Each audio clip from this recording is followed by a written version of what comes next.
The cost c of x is given in the question. Differentiate that with respect to x. Use the formula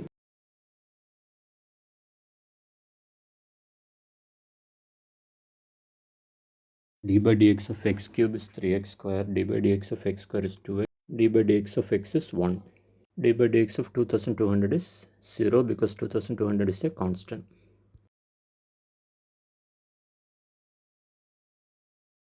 Now replace x with 150.